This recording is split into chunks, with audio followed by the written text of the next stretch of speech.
Hi guys, and welcome once again to Straight Bat with Golf News and Mr. Cricket Golf News UAE. We have had an absolute thriller today. It was an absolute cracker. No one called this at all today, as Rajasthan Royals upset the favourites for the title. We'll go over to Mr. Cricket himself straight away, and we'll see what he's got to say. Thanks, Matt. Hi, Satish. Hello to both the fans from RR as well as Chennai. Yes, contrasting games. We'll first talk about probably the morning game. Why I want to talk is it was between arch rivals Delhi and Mumbai. And what actually made me happy today was the innings of Shreyas Iyer. You know, this is an innings which was played on a difficult track, and it proved that this boy has got the temperament. And I sincerely hope that India makes that switch from Shreyas Iyer. They take him in, and I'm afraid have to leave out Ishan Kishan. And the evening game, to be very honest, after Chennai had put up 190, nobody expected RR to just romp through Chennai. Probably you would say, I do not want to take any credit away from RR, but Chennai were much relaxed. But having said that, the likes of the Dubes and the Sanju Samsons, everybody played so well, even Jaiswal. So it's a wake-up call for Chennai. Yeah, I was just going to say that. I mean, obviously, we've got a couple of Chennai fans here today. Satish, you were watching the match firsthand, and it must have been a bit of a hurt for you because you've been backing these boys all the way. What's it like to get that? Shall we call it, bring you down a peg or two result?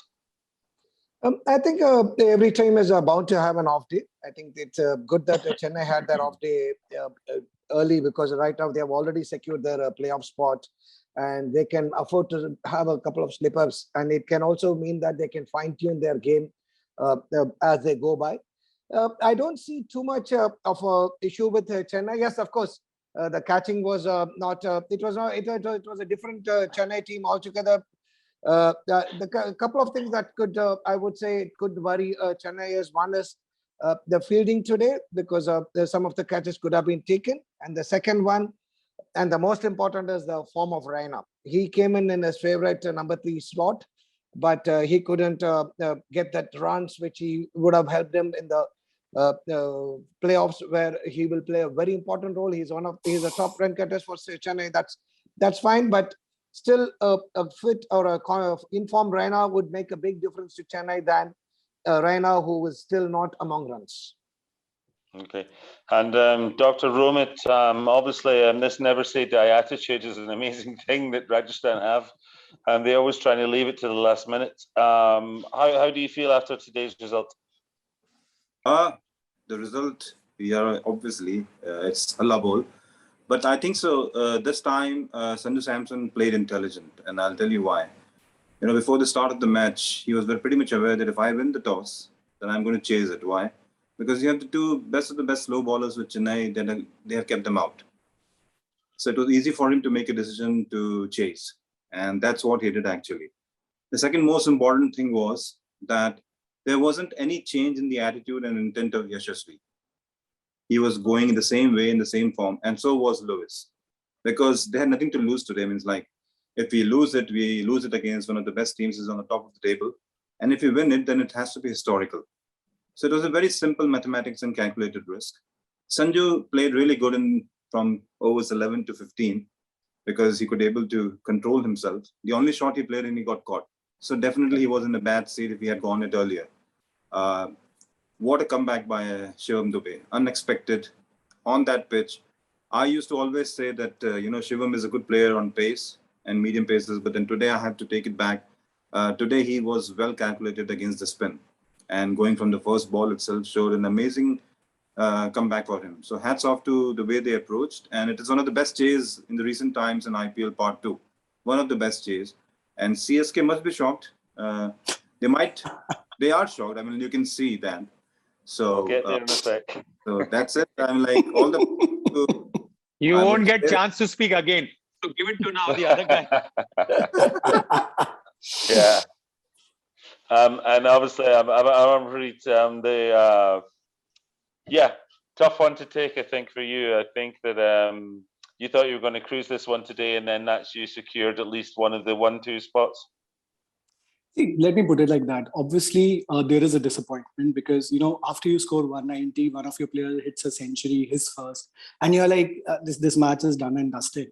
But then when Jaiswal started batting, when Lewis started, I tweeted saying that it's a freak batting display. And Doctor came back immediately saying, hold on, boy. It's much more than that. And that's what it was, fabulous batting by Jaiswal, some amazing stuff by Dubey. And when you lose like this, beyond a point, you're just enjoying the match and you're like, it's fine. See, for us, we are still on the number 1 spot.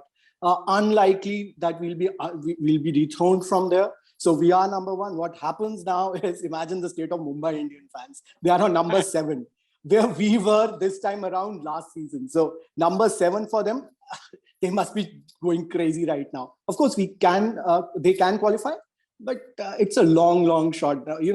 That's the fun about IPL. Few matches to go and 7 teams can qualify. That's the best part of it. I was more scared of Arjan. More than go on. scared of Arjan. Today I'm saved by the bell. I was just going to go back to Anis there and just say, obviously there's a few teams that it's in their own hands, and some teams that now they're dependent upon other results now, because we're getting right down to the business end, and we get double headers coming up and things as well. So it's going to be really thick and fast, Anis. Oh yes, see the advantage which is in RCB's favor that they have played 1 match less compared to the other teams. So they have 3 games. In 3 games, if they win 2, they can also come in the top 2. But if they win 1, I think they will be secured. Because why I'm saying this, even if they are 16, they will still make it to the playoffs, because there is a clash between KKR and RR. So one team has to lose. All right. As well as there is a clash between RR and Mumbai Indians. So RCB I'm quite sure that they will make it to the playoffs. Whether they will reach 16 or 18, only time will decide. But the CSK, Mumbai and KKR, 2 teams will get knocked off here. Okay. And why I'm saying this, because they play against each other. Only one can win. Yeah. Both can't win, obviously. So you're saying that Chennai and DC are pretty much through then? 100%. I don't see them. They have to take the top 2 unless RCB goes on to win all 3. Then you might see that net run rate, but the net run rate of RCB is quite poor at the moment. But you never know what is going to happen. But the 4th position, what I want to talk about, we have Punjab, we have RR, we have Mumbai Indians, and we have KKR. So if somebody has to pick, you got to really be an Einstein. I don't want to be an Einstein. So I'll just blindly say that I will back Punjab because of my bonding with Punjab. Let's see who qualifies. And they had a great result last night as well. Yeah. Okay. Satish, Romit, and Amarpreet. Anything else you want to add? I would like to. 2 things I would like to say here. Royal Challengers have to win at least 1 game, and only then they'll be sure. Otherwise, there could be another lag jam in the third for the 3rd and 4th spots, because all teams can come into 14 points, and there could be 4 teams at least, and then their net run rate could play a role. So it is important that Bangalore wins at least 1 game in the next 3 games, so that only they are secure that way. And I would be, failing in my duty if I don't talk about the wonderful knocks of Jaiswal and Dubey. A brilliant attack. I think Jaiswal had a very bold approach after he was dropped. So due credit to them. There was a dew on the wicket. So it was not an easy wicket to bat on, but they took their chances. Of course, aided by a bad bowling, but still hats off. And the way these youngsters have played, I'm very happy that Indian pool of talent is getting bigger and bigger.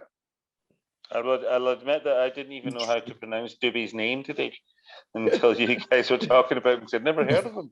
But okay, Roma and Amarpreet. Yeah, see, team number on 3, 4, 5, and 6 definitely have appointed the best of the best mathematicians to give them the calculation today. I'm sure about it. But I would go that RCB has a very, very bright chance. RCB has a very bright chance when you look into the table, because they just have to win 1 more game, like Satish said. Then, on the other hand, Mumbai Indians, I doubt. But then I do feel that if Royals win both the next two matches, then have a pretty good decent, because their run rate will definitely improve. So they don't, any one of them does not have a vast difference on run rate. It's just a few overs up and down. So it's a very, very mathematical calculation they have to follow. So when they chase or win, they have to keep in mind it's not about winning the game, it's about winning the run rate. Yeah. So you win the run rate, you win the game anyway. So that's what the idea is behind it.